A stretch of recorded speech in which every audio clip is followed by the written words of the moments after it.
Scream 1. Mon avis maintenant.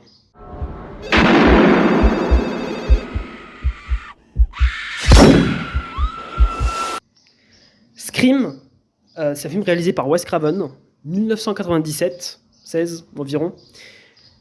J'adore ce film. Voilà, comme ça, qui veulent juste avoir mon avis peuvent repartir. Ceux qui ont envie de savoir pourquoi j'aime mieux ce film peuvent rester.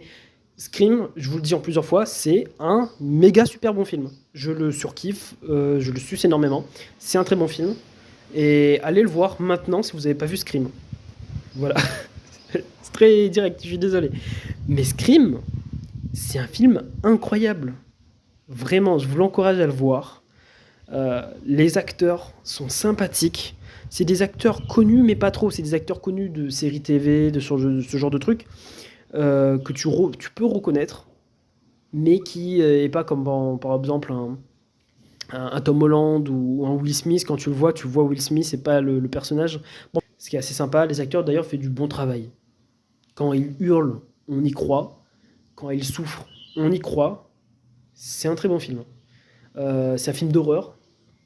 Du coup, voilà, si quand quelqu'un se prend un couteau et qu'on n'a pas l'impression qu'il a mal, si ça sort du film, c'est ballot. Là, non. On a vraiment l'impression qu'il se fait planter, les personnages, et c'est sympathique. Voilà, les acteurs font du bon travail dans ce film. Il n'y a pas que les acteurs. Il y a aussi l'histoire, qui est incroyable. Que ce soit le concept méta du film, qui raconte et qui parodie les films d'horreur, ou que ce soit tout simplement le méchant qui a un mécanique pour tuer des personnes qui sont incroyables. Déjà l'univers, tout le côté méta du film est super cool. Si tu as vu des films d'horreur, il y a des références de partout, des clichés de films d'horreur qu'ils réutilisent et qui se moquent des clichés, et c'est marrant. Si t'as pas vu de films d'horreur et que tu te plains des films d'horreur, tu as des préjugés sur les films d'horreur, bah ce film arrive à critiquer ces préjugés. Du coup, si t'es pas fan de gros slashers, tu peux quand même regarder ce film et apprécier. Parce que justement, il moque des slashers en étant lui-même un slasher.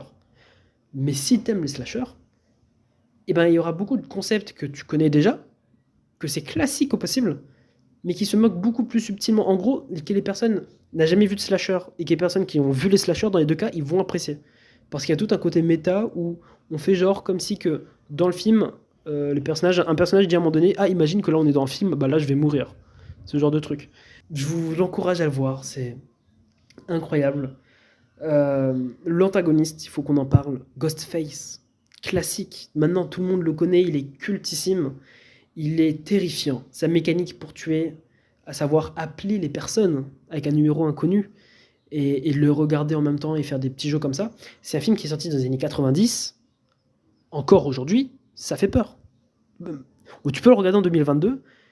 Juste, tu imagines au concept de quelqu'un qui t'appelle et qui dit ouais, j'aime bien regarder, j'aime bien savoir le nom de celui que je regarde et il te dit ça au téléphone. Tu flippes. Et c'est fou que ce film est intemporel. Ça marque toujours, en fait. Ça a marqué et ça marque toujours. Et je trouve ça bien fait. Le méchant, on le voit en plusieurs fois se ramasser, se faire tabasser, genre glisser par exemple. Mais ça prouve qu'il est humain. Et c'est ça que j'aime énormément. Le méchant, tu peux le ralentir, mais il est très humanisé en fait. C'est pas comme Jason qui marche comme ça, tout droit, et qui pète un mur, qui est pas ouf. Lui, non. Et c'est ça que j'aime énormément. Parce qu'il est très humain, très réaliste surtout. C'est vraiment comme un stray d'horreur de Squeezie avec quelqu'un de cagoulé, quoi. Globalement, c'est ça, et c'est ça que j'aime bien. Hein, sa méthode pour tuer, les trucs là. Ses meurtres sont jouissifs, sont sanglants, mais pas trop. On pend des gens avec leurs tripes, par exemple, à un moment donné, avec les boyaux à l'air et tout. C'est violent. Le premier début du film, ça fait peur. Et toute cette histoire, plus le méchant, ça fait que c'est un bon film. Oui, c'est très bien. Beaucoup de références. Euh, Ça joue sur les codes, c'est assez marrant. Et c'est ça que j'aime bien, c'est que c'est un film d'horreur qui te fait peur, mais pourtant tu arrives à rigoler aussi, surtout sur le comique de situation. Par exemple, un personnage qui roule en voiture, qui vient de doubler le démon, le monstre, et qui dit oui, je vais pas m'arrêter, je vais aller tout droit. Et justement, il y a le deuxième personnage secondaire qui sort des buissons, fait arrêtez-vous. Ce genre de truc-là, qui est extrêmement drôle, en fait.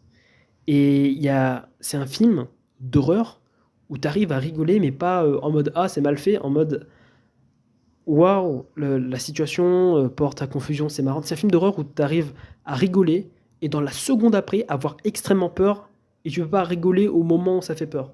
Quand ça fait peur, ça fait que peur. Quand ça fait rire, ça fait un peu rire. Mais même en regardant le film, tu peux ne pas rire. C'est pas genre, ah, des personnages font des blagues et à ce moment-là, tu dois rire en tant que spectateur. C'est vraiment, si tu observes bien et tu prends un peu le recul, tu peux rigoler. Du coup, tu peux le voir en rigolant et en ayant peur. Tu peux le voir que en ayant peur. Et tu peux pas le voir en rigolant tout le temps. C'est un bon film. Un film d'horreur où tu peux le prendre mal en ayant peur, bien et mal en même temps. C'est bien. C'est un bon film. Ça a pas vieilli. Les personnages font le café. Le film est incroyablement bien. Ça marche. C'est cool. Je vous l'encourage à le voir. En tout cas, moi personnellement. C'est la fin de la vidéo critique. Hein. C'est assez courte. Je suis désolé, hein, mais j'aime les personnages, j'aime tout dans ce film. Que ce soit la journaliste, que ce soit des mécaniques, comme une vidéo qui est différée de 30 secondes, qui a été réutilisée dans Conjuring 2 d'ailleurs, mais qui là marche tout aussi bien. En fait, dans Conjuring 2, c'était directement un élément horrifique. Là où dans celui-là, c'est un élément banal qui devient horrifique par la suite, et c'est ça que je trouve extrêmement bien. Les personnages sont tous attachants. Dans un slasher, c'est la première fois que dans un slasher, où finalement, tu t'intéresses aux personnages. Parce que dans les slashers, globalement, il y a le policier, le mec musclé, la blonde, la timide. Dans ce film-là, c'est pas des stéréotypes, les personnages. C'est vraiment des personnages, un groupe d'amis, tu connais leurs prénoms, tu connais leur goût, tu connais ce qu'ils font dans leur vie. Ils sont vraiment bien développés. Et ça arrive quand même à installer un rythme et à te faire peur. C'est pas un film qui prend 1 heure sans rien faire et qui après Non, t'arrives à avoir peur et à les apprécier en même temps. Ça développe bien les personnages. C'est un bon film. Parce que globalement, dans les films d'horreur, slasher comme ça, à part le personnage principal, un personnage secondaire meurt, tu sais pas son nom, tu sais pas ce qu'il fait, tu es en mode oh, il meurt, tu veux juste le voir mourir. Là, t'as pas envie que personne meure. Et c'est ça qui est bien. Le concept est incroyable. Le personnage principal est une femme forte, incroyable, qui détruit les clichés. Ce film, en gros, c'est un film slasher qui est slasher, mais qui détruit totalement les clichés. C'est un super film. Je vous encourage vraiment à voir Scream, si vous n'avez pas vu. Moi, c'est un classique que j'adore me retaper tous les 2-3 ans. C'est beau, l'OST. J'ai pas parlé de la musique. Incroyable. Il est incroyable, juste, en fait. Il est cool, vraiment cool. Très agressif à certains moments, mais ouais, c'est pas un film à jumpscare. Mais non, juste c'est un bon film.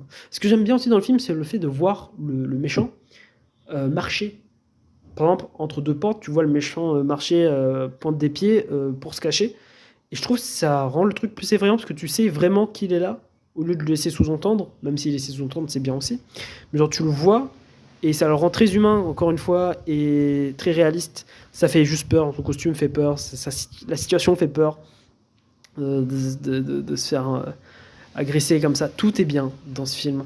Et le fait que le méchant, c'est un des personnages qu'on a déjà vu, ou qu'on le démasque à la fin, et que c'est un pote, ce genre de truc. Tout le jeu, c'est une genre de partie de Cluedo géant, c'est-à-dire même si t'aimes pas l'horreur du film, essayer de deviner le tueur, c'est cool. Du coup, ouais, on peut le prendre de plusieurs façons, ce film, c'est ça qui est cool. Tu peux regarder en plusieurs fois et découvrir des nouvelles portes et de fenêtres de visionnage, c'est cool. C'est un bon film d'horreur, vraiment, c'est cool. Le méchant a un vrai motif, c'est pas un méchant sans âme, littéralement, comme Jason ou Michael Myers. Vraiment, ouais. Je vous encourage à voir ce film, vraiment. Et finalement, j'ai dit que c'était la fin de la critique, et pas du tout, j'ai continué. Je suis désolé, mais oui, c'est un bon film, je vous encourage à le voir. C'était la fin de la vidéo, là c'est pour de vrai, fin de vidéo. Abonnez-vous, lâchez un like, dites-moi ce que vous avez pensé de Scream 1. Et moi je vous dis au revoir.